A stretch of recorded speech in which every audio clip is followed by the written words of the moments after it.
بسم اللہ الرحمن الرحیم۔ حضرت ابو ہریرہ رضی اللہ عنہ سے روایت ہے کہ رسول اللہ صلی اللہ علیہ وسلم نے فرمایا،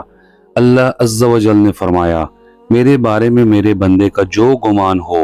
میں اس کے ساتھ یعنی مطابق ہوتا ہوں، اور وہ مجھے جہاں بھی یاد کرے میں اس کے پاس ہوتا ہوں۔ اللہ کی قسم، اللہ تعالیٰ اپنے بندے کی توبہ پر تم میں سے ایسے آدمی کی نسبت بھی زیادہ خوش ہوتا ہے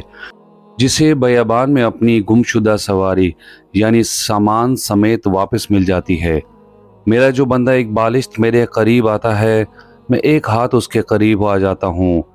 اور جو ایک ہاتھ میرے قریب ہوتا ہے میں دونوں ہاتھوں کی پوری لمبائی کے برابر اس کے قریب ہو جاتا ہوں، اور جو چلتا ہوا میری طرف آتا ہے میں دوڑتا ہوا اس کے پاس آتا ہوں۔